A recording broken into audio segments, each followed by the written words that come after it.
Hello दोस्तों, स्वागत है मेरा यूट्यूब चैनल में। और आज हम लोग डिस्कस करने वाले हैं DRC01C क्या होता है, इसका हम लोग रिप्लाई कैसे करें। और अगर आपके पास DRC01C आ गया है, अगर आप उसका रिप्लाई नहीं किए हैं तो आपका GSTR1 सब्सिक्वेंट पीरियड में ब्लॉक हो गया है, आप नहीं फाइल कर सकते हैं, तो उसे अनब्लॉकिंग कैसे कराएं। मैं रिक्वेस्ट करूंगा कि आप लोग मेरे चैनल को सब्सक्राइब कर लीजिए, ये आपके लिए तो बिल्कुल फ्री है और इससे हम लोगों का हेल्प हो जाएगा। तो चलिए स्टार्ट करते हैं वीडियो। सबसे पहले समझते हैं DRC01C का बेसिक्स। क्या क्या बेसिक्स है? DRC01C आपको तभी आएगा अगर आपका, मान लीजिए, आप जो इनपुट टैक्स क्रेडिट अवेल किए हैं इन GSTR 3B, वो अगर एक्सीड करता है आपके जो भी ITC रिफ्लेक्ट कर रहा है इन GSTR 2B में। अगर आप 3B में क्रेडिट ले रहे हैं, वो एक्सीड करता है GSTR 2B में जो दिख रहा है, तो आपके पास DRC01C में नोटिस आने का प्रोबेबिलिटी बढ़ जाता है। नोटिस तभी आएगा जब आप आई इनपुट टैक्स क्रेडिट जो कि 2B में दिख रहा है वो एक्सीड करेगा, 3B में जो लिए हैं वो एक्सीड करेगा 2B के क्रेडिट से, और ये प्री डिफाइंड परसेंटेज को एक्सीड करेगा। Then the intimation in form DRC01 will send to the tax payer. मतलब अगर आप 100 रुपए का क्रेडिट लिए हैं, input tax credit in GSTR 3B, but आपके 2B में अगर 80 रुपये दिख रहा है, तो आपके पास नोटिस आने का चांसेस बढ़ जाता है। गवर्नमेंट ने ये बोला है कि प्री डिफाइंड परसेंटेज को एक्सीड करने के लिए, लेकिन वो प्री डिफाइंड परसेंटेज कितना होगा गवर्नमेंट अभी तक नहीं बताया है। तो ये जो मैं 20 रुपए अभी गैप रख रहा हूँ, वो जरूरी नहीं है कि 20% एक्सीड होगा, 5% भी एक्सीड हो सकता है, 2% भी एक्सीड हो सकता है, तो आपके पास नोटिस आ सकता है, क्योंकि प्री डिटरमाइंड परसेंटेज गवर्नमेंट अभी तक नोटिफाई नहीं किया है। अगर आपके पास एक बार DRC01C का नोटिस पार्ट ए में आता है, you have to reply in part B of DRC01C। आपको रिप्लाई करना ही पड़ेगा, नहीं तो आपका जो क्रेडिट है जो आपके पास नोटिस ओपन रहेगा और आप सब्सिक्वेंट पीरियड का रिटर्न फाइल नहीं कर पाएंगे। ये रिप्लाई आपके नोटिस रिसीव होने के 7 दिन के अंदर करना पड़ेगा। अगर आप रिप्लाई नहीं फाइल करते हैं तब आपका DRC GSTR1 जो सब्सिक्वेंट पीरियड का, वो फाइल नहीं कर पाएंगे। लेकिन अच्छा बात ये है, अगर आप फाइल कर देते हैं DRC01C का रिप्लाई इन पार्ट बी में, तब आपका after filing of notice reply, उसका जो रिटर्न रहता है GSTR1 जो सब्सिक्वेंट पीरियड के जो ब्लॉक कर दिया जाता है, वो अनब्लॉक ऑटोमेटिकली हो जाएगा। इसमें आपको GST डिपार्टमेंट जाने की जरूरत नहीं है। आप DRC01C का रिप्लाई करो और आपका इमीडिएटली GSTR1 जो ब्लॉक कर दिया जाता है वो अनब्लॉक हो जाएगा। चलिए हम लोग देखते हैं कुछ और भी जो कि बेसिक ऑफ DRC01 है, उसके बारे में देखते हैं कि और क्या क्या पॉइंट्स हैं। जैसे कि DRC01C किसको आ सकता है? सभी को आ सकता है, सभी टैक्स पेयर को आ सकता है, रेगुलर हो या चाहे SEZ हो, SEZ डेवलपर हो, इवन वो कंपोजिट स्कीम वाले जो होते हैं, मान लीजिए, उसको भी ये DRC01C का नोटिस आ सकता है। हाँ, जो क्वार्टरली फाइल करता है उसे क्वार्टरली बेसिस पे आएगा, जो मंथली फाइल करता है उसे मंथली बेसिस पे आएगा। DRC01C आप देखेंगे कैसे? अगर मान लीजिए आपको रिसीव हुआ है तो आप कैसे देखोगे? सबसे पहले सर्विसेज में जाओ, रिटर्न में जाओ, फिर रिटर्न कंप्लायंस में, फिर ITC मिसमैच जो भी DRC01C वहाँ पे आपको व्यू में दिख जाएगा। अगर मान लीजिए DRC01C में कुछ लाइबिलिटी आ रहा है, तो उसका आप पेमेंट अगर करना चाहते हो तो you should make payment through DRC03 के थ्रू। DRC03 के थ्रू ही आपको पेमेंट करना पड़ेगा, और मेक श्योर कि आप उसका जो ARN है वो DRC01C के पार्ट बी में जब रिप्लाई करेंगे तब वहां पर मेंशन करना पड़ेगा। ऐसा नहीं है कि एक आप रिप्लाई करते समय कोई भी ARN नंबर दे दें, नहीं चलेगा, क्योंकि वो ARN का वैलिडेशन भी चेक करता है। मैं आपको नेक्स्ट स्लाइड में बता रहा हूँ कि कैसे वो चेक करता है। तो DRC01C का जो रिप्लाई करेंगे, उसमें अगर कुछ लाइबिलिटी आप पेमेंट करना चाहते हो तो उसका पेमेंट कैसे करोगे? DRC03 के थ्रू। उसके बाद हम लोग, चलिए आते हैं, हम लोग देखते हैं कि क्या क्या स्टेप्स रहेगा हम लोगों को DRC01C का रिप्लाई फाइल करने के लिए। सबसे पहले आप सर्विसेज में जाओ, सर्विसेज में जाके रिटर्न में जाओ, रिटर्न कंप्लायंस में आप जब जाओगे तब आपको नेक्स्ट जो दिखेगा इस तरह का स्क्रीन दिखेगा। यहाँ पे आप दो चीज़ है जैसे कि हम लोगों को पता है, अगर मान लीजिए आपका लाइबिलिटी कुछ मिसमैच होता है, मतलब जीएसटीआर 1 और 3 बी में अगर कुछ मिसमैच होता है तो डीआरसी 01 बी आता है, ये हम लोग पहले ही जानते ही हैं और ये आज से नहीं कुछ दिन पहले से ही इम्प्लीमेंटेड है।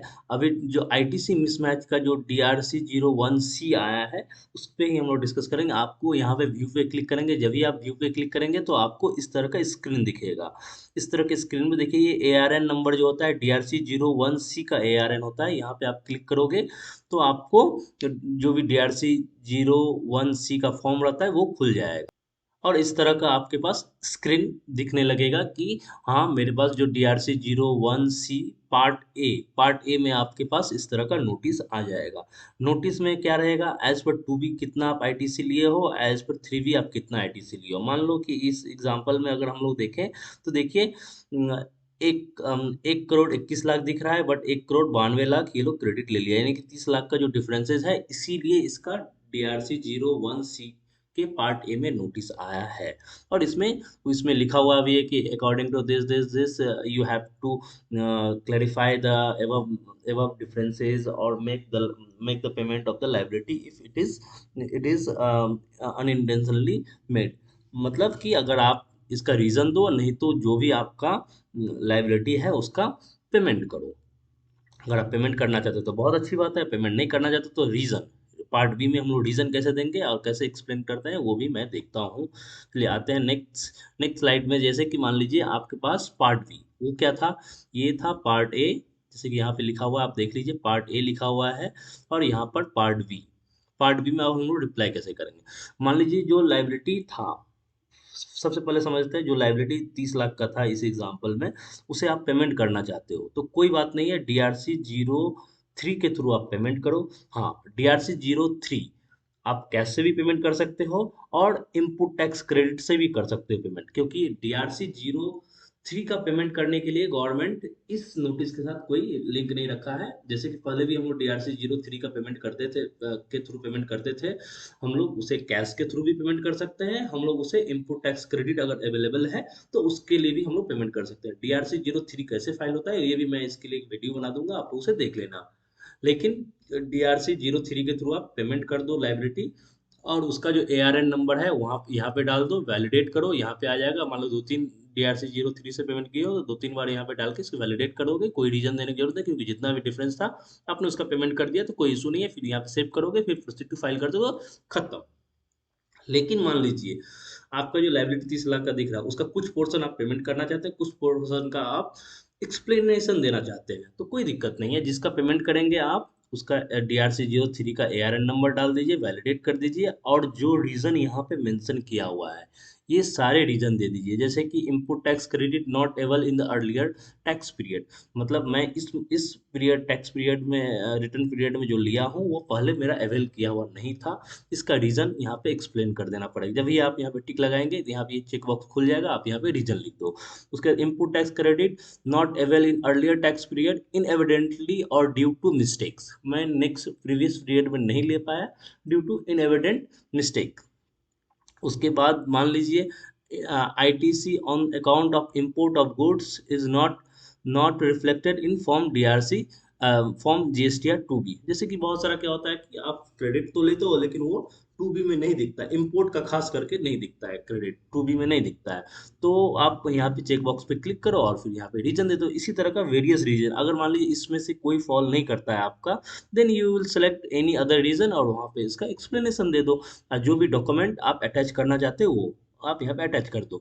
मेक श्योर अगर आप डीआरसी 03 अगर किसी का किए हो ना, लाइबिलिटी पेमेंट किए हो इस नोटिस के अगेंस्ट में, तो उसे आप अटैच करना मत भूलना। इससे क्या होता है कि ऑफिसर के पास ना जो भी इस नोटिस को जब भी वो खोलेगा तब उसके बाद डीआरसी 03 का कॉपी भी चला जाएगा, तो उसको लगेगा अच्छा मैंने इतना का नोटिस दिया, इतना का पेमेंट किया, तो वो क्या करे इमीडिएटली ड्रॉप कर देगा। अगर मान लो आप रिटेन सबमिशन कुछ करना चाहते हैं तो उसका भी एक पीडीएफ बना के यहाँ पे अटैच कर देना और साइन वाइन करके कि प्रॉपर रिप्लाई है, ताकि समझ में आ जाए कि ये जो डिफरेंस है उसका रीज़न क्या है, तो वो भी आप यहाँ पे अटैच कर सकते हो। तो दो चीज़ यहाँ पे अटैच कर सकते हो, DRC-03 का कॉपी और एक प्रॉपर सबमिशन अगर आप चाहते हो एक पॉइंट के लिए, क्योंकि आपको यहाँ पे ज़्यादा वर्ड में लिखने नहीं देगा, आप उसका एक प्रॉपर सबमिशन यहाँ पे अटैच कर सकते हो।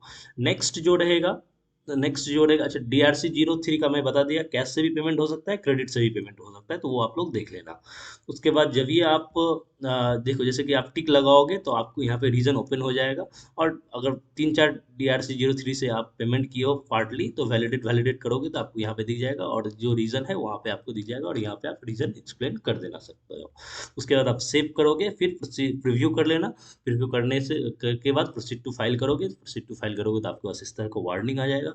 फिर वार्निंग को प्रोसीड करोगे तो फाइल कर लोगे। फाइल करने के बाद आपका देखो, ये सेकंड पिक में देखो, आपका जो भी DRC-01 है वो कंप्लीट हो गया। एक बार अगर DRC-01C का रिप्लाई कंप्लीट होता है तो आपका ऑटोमेटिक GSTR-1 का जो ब्लॉक करके रखता है, या 3B जो ब्लॉक करके रखता है, आपको फाइल नहीं करने देता है, वो अनब्लॉक ऑटोमेटिकली हो जाएगा। Thank you very much. मेरे चैनल को सब्सक्राइब कर लीजिएगा ये वीडियो देखने के लिए, और अगर इससे रिलेटेड कोई भी क्वेरी रहेगा तो मेरा मेल आईडी दिया हुआ है, मेरा फ़ोन नंबर दिया हुआ है, आप लोग कॉल करके मेरे से बेझिझक पूछ सकते हैं। Thank you very much.